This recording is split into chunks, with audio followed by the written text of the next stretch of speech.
देश भर में नेताजी सुभाष चंद्र बोस की 126वीं जयंती पराक्रम दिवस के रूप में मनाई गई। इस मौके पर मुख्यमंत्री योगी आदित्यनाथ ने नेताजी को विनम्र श्रद्धांजलि दी। उन्होंने कहा कि नेताजी ने अंग्रेजों की गुलामी स्वीकार नहीं की। नेताजी ने हमेशा क्रांति का रास्ता चुना और आज़ाद हिंद फौज का नारा देते हुए भारतवंशियों को एकजुट किया। दिल्ली में गणतंत्र दिवस परेड में इस बार की झांकी में अयोध्या का दीपोत्सव दिखेगा। इसमें राम की पौड़ी भी दिखेगी और पुष्पक विमान भी। लंका विजय कर 14 साल बाद लौटे श्री राम के स्वागत में माता कौशल्या, सुमित्रा और कैकेयी भी दिखेंगी। बता दें कि उत्तर प्रदेश की झांकी इस बार राम के आगमन की खुशी में अयोध्या के दीपोत्सव पर आधारित है। मुरादाबाद में एमएलसी चुनाव प्रचार के दौरान बीजेपी प्रदेश अध्यक्ष भूपेंद्र सिंह ने सपा नेता स्वामी प्रसाद मौर्य के रामचरितमानस वाले बयान पर पलटवार किया। उन्होंने स्वामी प्रसाद मौर्य को विक्षिप्त आदमी बताया और कहा कि समाजवादी पार्टी अपने नेता के बयान पर सफाई दे। उन्होंने कहा कि अखिलेश यादव को बयान देना चाहिए, वरना लोग समझेंगे कि ये सपा का बयान है। स्वामी प्रसाद मौर्य जैसे लोग विक्षिप्त हैं और समाजवादी पार्टी को उन्हें उस पर बयान देना चाहिए अखिलेश यादव जी को कि ये उनका विचार है या उनकी पार्टी का स्टैंड है, पार्टी का विचार है। स्वामी प्रसाद मौर्य के बहाने भूपेंद्र चौधरी ने सपा पर निशाना साधते हुए कहा है कि समाजवादी पार्टी हमेशा देश विरोधी लोगों के साथ खड़ी रहती है, चाहे अयोध्या में कार सेवकों पर गोली चलाना हो या फिर धार्मिक मठ पर, मंदिर पर आतंकवादी हमले करने वाले आतंकवादियों के पक्ष में खड़ा होना हो। इसके साथ ही आतंकवादियों के मुकदमे वापस लेना हो। ये साफ दिखाता है कि सपा किस हद तक हिंदुओं का अपमान करती आई है। उन्होंने कहा कि सपा सरकार ने हमेशा धार्मिक त्योहार और यात्राएं प्रतिबंधित करने का काम किया है। सपा सरकार ने किया है, ये उनका इतिहास है। समाजवादी पार्टी हमेशा देश विरोधी लोगों के और समाज विरोधी लोगों के साथ खड़ी रही है, चाहे अयोध्या में भगवान श्री राम के जन्म स्थान पर कार सेवकों पर गोली चलवाना हो या धार्मिक जो हमारे मठ मंदिर हैं उन पर आतंकवादी हमले और आतंकवादियों के पक्ष में समाजवादी पार्टी की तत्कालीन सरकारें खड़ी होना, उनके मुकदमे वापस लेना, ये तो देश की न्यायपालिका का धन्य है। न्यायपालिका जिसके कारण वो आतंकवादी के मुकदमे उनके वापस नहीं हो पाए। और हमेशा जितने भी धार्मिक तीज त्योहार हमारी यात्राएं हैं उनको प्रतिबंधित करने का काम समाजवादी पार्टी रही है, ये उनका इतिहास है। स्वामी के बयान पर भाजपा नेता अपर्णा यादव ने भी प्रतिक्रिया दी है। उन्होंने कहा कि स्वामी प्रसाद मौर्य अपने चरित्र का उदाहरण दे रहे हैं। सच तो यह है कि उन्होंने रामचरितमानस पढ़ा ही नहीं है। राम भारत का चरित्र है, राम आज भी उतने ही महत्वपूर्ण हैं। रामचरितमानस का लगभग हर भाषा में अनुवाद हो चुका है। हजारों वर्षों के बाद भी आज भी कहीं भी इसका पाठ होता है तो नया जैसा लगता है। इतने महत्वपूर्ण ग्रंथ पर टिप्पणी करना गलत है। ये बयान स्वामी प्रसाद की मानसिकता को दर्शाता है। मैं समझती हूँ रामचरितमानस एक ऐसा ग्रंथ है जो कितनी भाषाओं में लिखा गया है और कितना बृहत है। इसको जब भी पढ़ता है व्यक्ति और जब भी इसका जो है चित्रण देखता है, टीवी पर हो, मंच पर हो, तो हमेशा नया जैसा प्रतीत होता है। इस तरीके की बात किसी भी राजनेता के कहने के लिए मुझे नहीं लगता कि ये उचित है।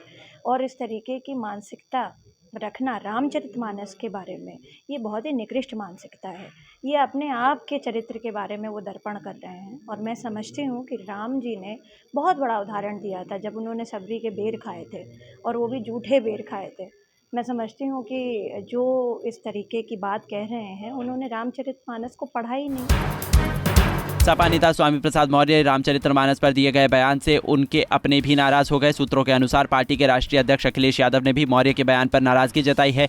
स्वामी प्रसाद मौर्य ने रामचरितमानस पर दिए गए एक बयान में इस पवित्र ग्रंथ पर प्रतिबंध लगाने की मांग की थी। उन्होंने कहा था, रामचरितमानस में दलितों और महिलाओं का अपमान किया गया है, लेकिन अब इससे अखिलेश भी खफा हैं। अखिलेश इस पर कल बयान दे सकते हैं।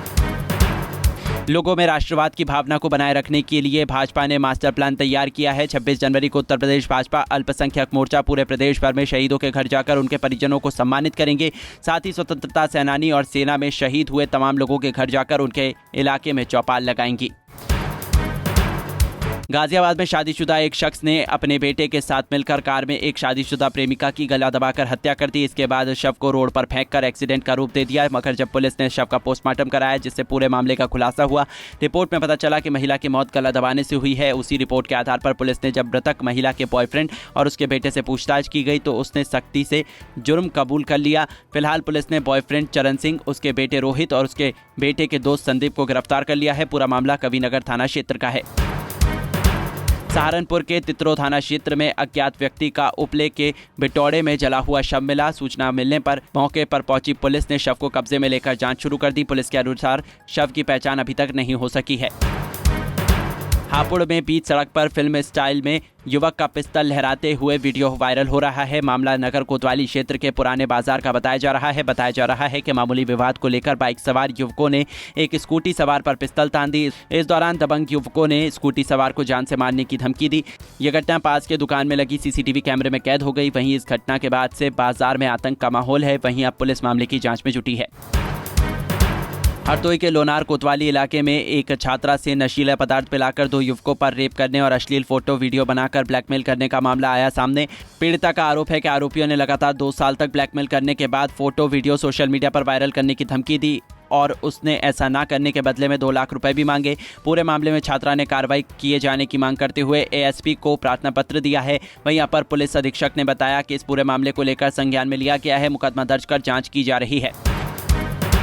जौनपुर के सैदपुर गढ़वर गांव में ग्रामीणों को विशालकाय गिद्ध देखने को मिला जो उड़ नहीं पा रहा था। इस हालात में देख गांव के लोगों ने उसे पकड़ लिया, जिसके बाद स्थानीय लोगों ने वन विभाग को सूचना दी, जिसके बाद मौके पर पहुंची वन विभाग की टीम ने उसे अपने कब्जे में ले लिया। वन विभाग का दावा है कि यह हिमालयन प्रजाति का गिद्ध है, कहीं से उड़ता हुआ यहाँ आ गया।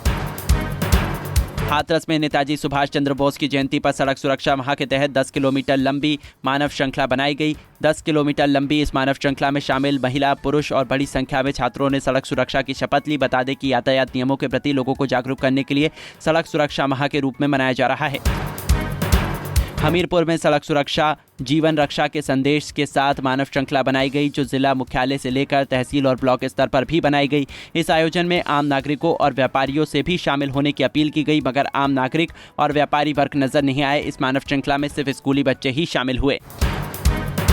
माघ मेले में खादी ग्राम उद्योग की प्रदर्शनी लगाई गई। इसमें खादी के तमाम रंगों को देखने को मिल रहे हैं। 29 जनवरी तक चलने वाली इस प्रदर्शनी में खादी उत्पादों पर 25 से 40% तक की छूट दी जा रही है। ऐसे में भारी संख्या में लोग अब खादी के बदलते ट्रेंड को देखने के लिए और खरीदने के लिए आ रहे हैं।